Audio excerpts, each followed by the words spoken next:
آج کے دور میں کامیاب وہی ہے جو خود کو پہچانتا ہے، اپنی صلاحیتوں کو جانتا ہے اور دنیا کو اپنی پہچان کراتا ہے۔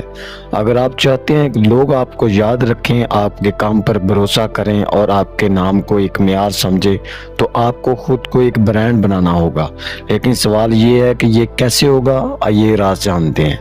سب سے پہلا راز یہ ہے کہ خود کو جاننا۔ آپ کس چیز میں ماہر ہیں؟ آپ کے اندر کون سی کوالٹی ہے سب سے زیادہ نمایاں ہے؟ اپنے ٹیلنٹ اور اپنی دلچسپیوں کی پہچان کریں، کیونکہ برانڈنگ کی بنیاد ہی یہ ہے کہ آپ اپنی ایک ایسی پہچان بنائیں جو آپ کے اندر کی سچائی سے میل کھاتی ہو۔ دوسرا راز جو ہے وہ ہے یونیک ویلیو بنانا۔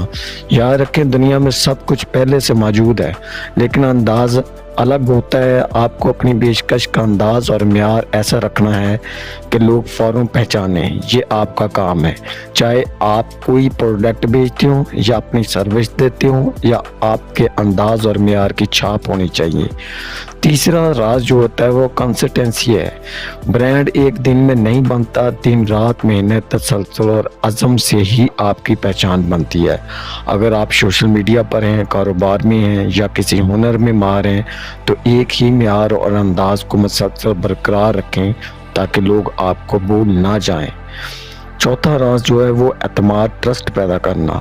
برانڈ وہی بنتا ہے جس پر لوگ بھروسہ کریں، وعدہ کریں اور پورا کریں۔ جو بات کہیں وہ کر کے دکھائیں۔ آپ کا ہر قدم آپ کی ساکھ کو مضبوط کرے گا۔ ایک بار اعتماد بن جائے تو لوگ خود آپ کے نام کو برانڈ ماننے لگتے ہیں۔ پانچواں راز جو ہے وہ ہے کمیونیکیشن، جو سب سے امپورٹنٹ ہے۔ آپ کے بولنے، لکھنے اور پیش کرنے کے انداز میں ایک سٹائل ہونا چاہیے۔ لوگ آپ کے نام سے ایک تاثر بنائیں۔ اپنی کہانی شیئر کریں، اپنی جدوجہد بتائیں، اپنی کامیابی اور ناکامی کے قصے سنائیں تاکہ لوگ آپ سے جڑ سکیں۔ اسی لیے آج سے یہ طے کریں کہ آپ اپنی پہچان خود بنائیں گے۔ محنت، ایمانداری، تسلسل اور جدت کے ساتھ اپنی شخصیت اور کام کو ایسا بنائیں کہ لوگ کہیں یہ ہے اصل برانڈ۔